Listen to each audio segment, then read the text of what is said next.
Hey everybody, Vice here. Welcome back to Let's Play the King's Quest II VGA Remake. Let's continue on. Last time we went through Hagatha's cave, gave the bird to the shopkeeper, which was actually going against Hagatha for the youth potion, which we attained, and now we're up in the sky. Or cliff of the sky. The cliff of the sky. Yeah, that's it. We're just gonna roll with it. We're going live, apparently. Anywho, and we died by the snake at the end. Also, I found out that if you do try the hand with the snake, the game will say that you approach cautiously with your bare hands, but you die anyway.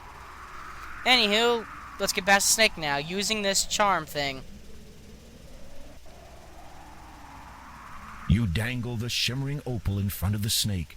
It soon falls hypnotized in typical snake fashion. Let's get by real quick.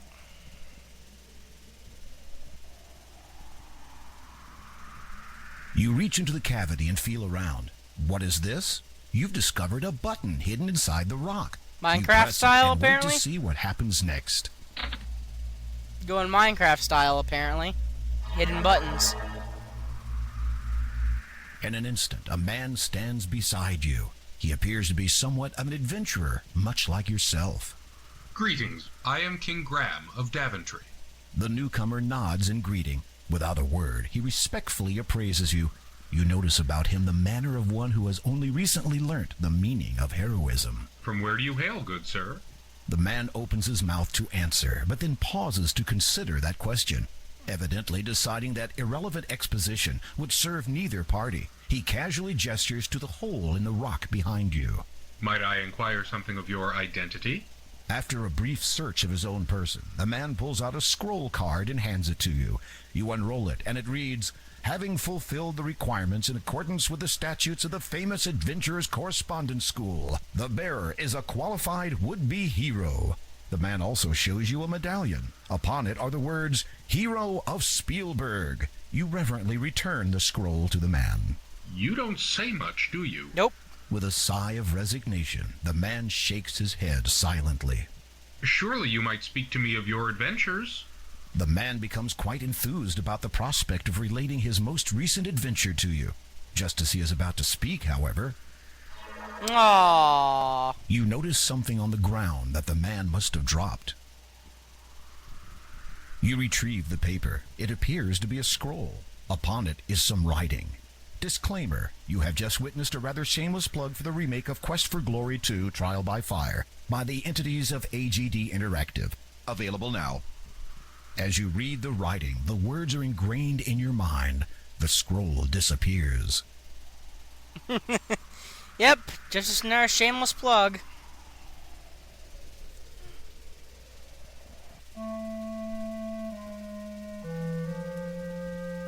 Okay. Wizards. I was just gonna say cave. I was gonna say home, but I could have done the same thing for Hagatha's area, but nah, just do Wizard's Cave. I don't even know if I have everything. Actually, I think I barely do. You flip through the book. You notice that You read the inscription. In a row of stones that number 6, half a pair from left to pick. Quell then my spell, avoid the tricks. The engraving on the wall reads, "In a row of stones." I already read that. No need to point that out again, game. You flip through the book entitled, "Ye Old Book of Enchantments, Causes and Cures." The first half contains a list of enchantments. These do not interest you, as you have no desire to inflict inconvenience upon others. However, the cures section does capture your curiosity. While browsing, you spy a promising paragraph. And these are just... We're supposed to make a magic item. Let's see. Only the power of the emerald can power to dispel enchant, and thus these steps to create one are: the first, blue material and yellow vegetable, a plant is acceptable alternative. Together they can something into a green liquid. So the mixture with the white feather, drop it into this perfectly clear crystal and recite, heed now these words, crystal perfect. Green is the hue, restore, correct. Guard well my form, preserve, protect. And you'll have a safety guard enchantment item thing that'll keep you safe. You approach the workbench for a closer look. Okay, let's make some magic!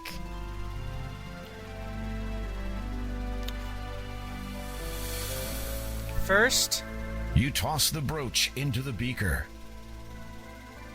then, You toss the sickly yellow flower into the beaker. now we do this. You manage to dislodge the crystal that had been set within the hilt of the sword almost a millennium ago. You feel a tinge of guilt and wonder what all the past monarchs of Daventry would say if they saw you damaging ancient crown property.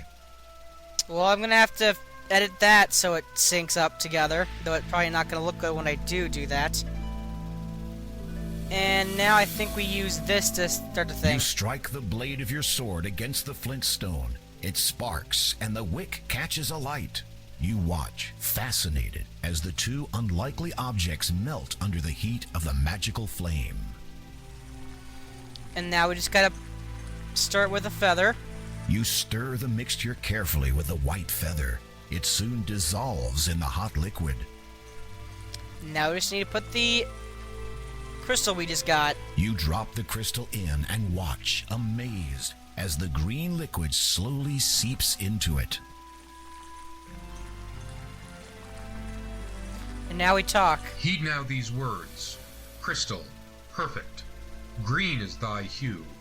Restore, correct. Guard well my form. Preserve, protect.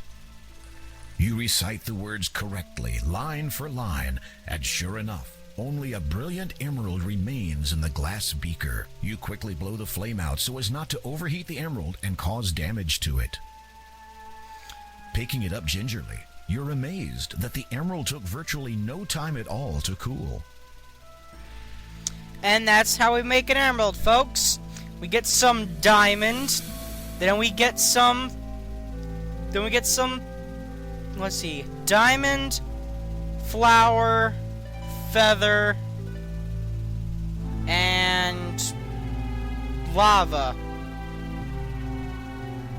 There's your new recipe to make diamonds and There's your new recipe to make emeralds in Minecraft.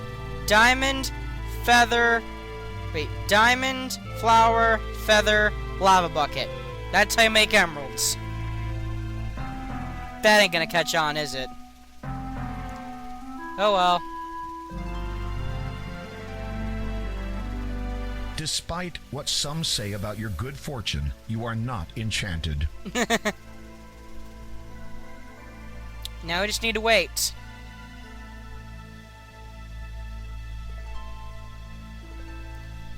And soon enough, a certain wizard should appear.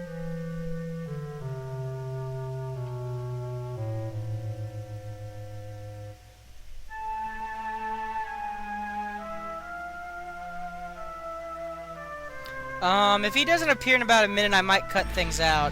You hear footsteps approaching. Okay, he's here.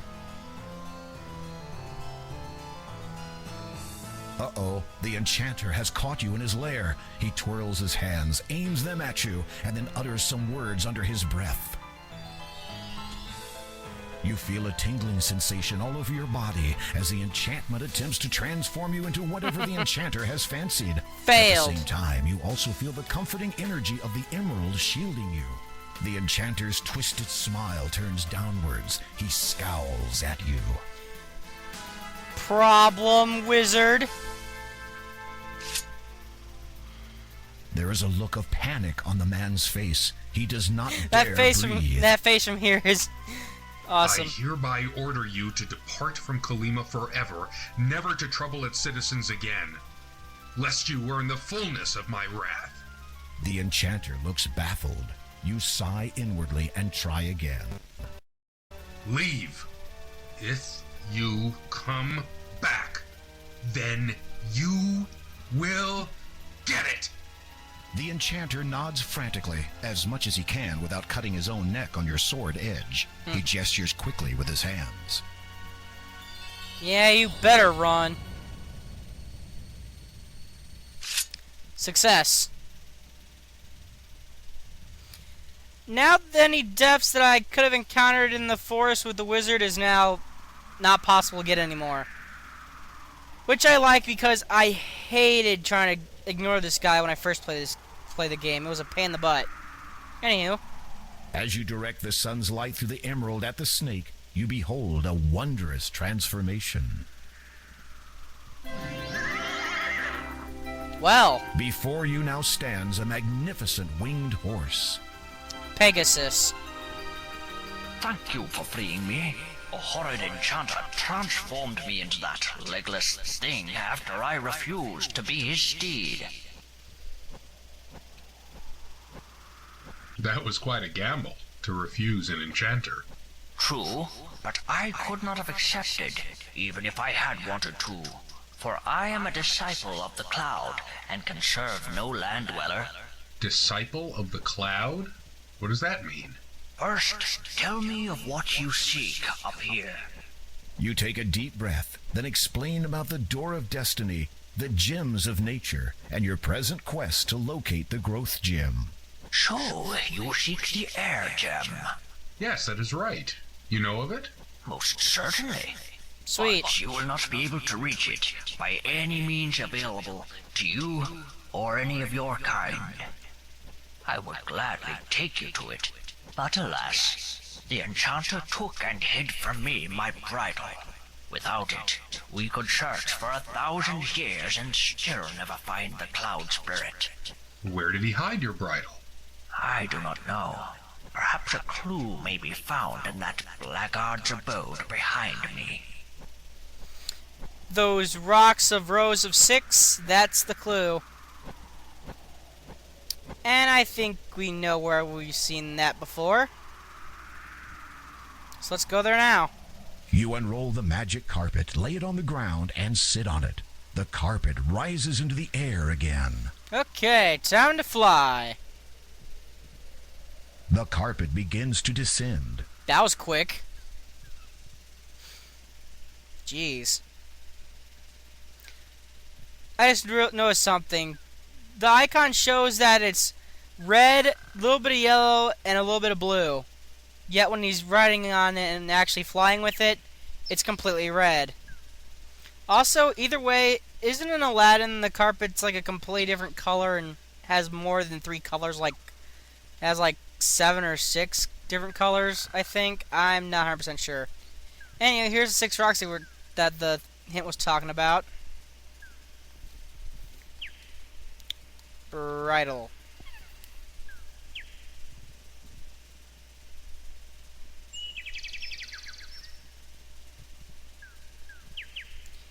Let's pick the wrong one. You bend over and hold the emerald above the stone so that the sun's light channels through it. Pwned. That's the danger in getting stoned. Yeah. Anywho, let's just... And it'll be the same death for each one you get, each one that's wrong. So let's just pick the right one now. You bend over and hold the emerald above the stone so that the sun's light channels through it. Incredible. The rock has transformed into a silver-studded bridle. And there it is. The bridle for the bridle. There's the bridle for the Pegasus. And I still hate horses. Yeah. You can't. What do you mean I You can't? unroll the magic carpet, lay it on the ground, and sit on it. The carpet begins to rise skyward. I wonder how Aladdin feels me constantly using his own magic carpet. As you reach down to get the carpet, it vanishes into thin air without even so much as a puff of smoke. Yep. I think Aladdin just took it back. So now I no longer have the carpet. Because the game knows we have everything we need. You slip the bridle over the horse's head. It whinnies its approval. Come, climb upon my back. Okay. What is this spirit you speak of? The essence of what you seek. It passes through us as we grow, all through our lives, though few are ever aware of it. You will know soon enough when I take you to it. Why do you choose to serve this cloud spirit? It is my destiny, and I must fulfill it, just as you must fulfill yours. I was not aware that I had one. All of us have a destiny. Some are predestined, others are determined by choice. I believe yours to be of the latter. The choice? I can never get the former and the latter concept. I really don't understand it. I really don't. You don't have anything else to say to the steed. The former or the latter? Which one's which? I don't understand that metaphor or whatever. I just really don't understand it. Hold on. This will be a little exhilarating. Not really, but okay. The disciple of the cloud gracefully soars high into the sky. You grip the reins tightly and hold on for dear life as he swoops and dips between the clouds. After a time, he draws near to a thick patch of luminous mist. As you pass through it, the horse sets itself down, seemingly on top of a cloud. It is all right. You can dismount now. Believing that you have finally lost all sense of reason, you dismount and prepare for a very long drop. And find yourself standing on a cloud. Okay. How is it possible that I can stand upon thin air? Such are not the questions you should be asking. You have come for the air gem, or the growth gem, as it was once named by the ancients. It has not been termed thus without reason, for one who would have the gem as his own must prove himself grown and thus worthy of it. Meaning, no disrespect. Cloud Spirit. Thank you. You must agree, Cloud Spirit, that I am a man fully grown, thus fulfilling your prerequisite. A howling wind deafens you momentarily, though you feel nothing on your skin. The Cloud Spirit speaks again, a little more forcefully. It is not enough that you have grown in body. That much is evident. It must be proven that you have also grown in both mind and soul. So on these shall you be tested. Tested? Those who bear the burden Well, Squidward of from king SpongeBob would are fail. expected He has to no possess soul. certain qualities. Your actions will be judged against the weight of these. It shall be seen whether you are deserving of your title. It shall be seen whether you are worthy of the growth gem. After a moment of silence, the Cloud Spirit intones, Behold your first test. I wish I would have saved the end of the video before this started, but I'm gonna have to end it off once I have the chance to save, sorry to say. The mist around you clears, and you find yourself in a familiar place. This is Daventry, and furthermore, you are a child again. A slight dizziness overwhelms you for an instant. How strange, you no longer recall anything past this moment in time. It is as if this is happening again for the first time. Even stranger, you are still vaguely aware that you are undergoing a test of some kind, though for what purpose, you cannot fathom. But look, it is Malvolio, your best friend. The two of you are deeply engrossed in a game of bat and ball.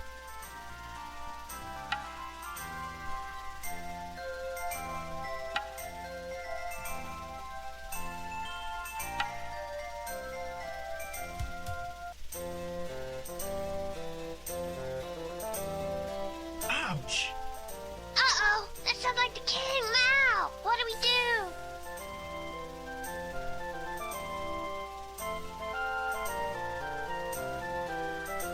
You there. Yes? Yes? Is that how you address your liege? No, Your Majesty, King Edward, sir. I'm his sire. Which of you two boys threw that ball? The one that just happened to land on my head?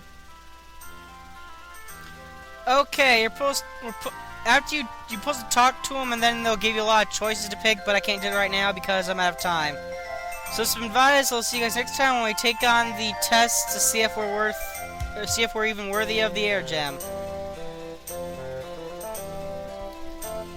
Hey, this is going to be painful because I always forget what the answer is to these. Anywho, bye bye for now.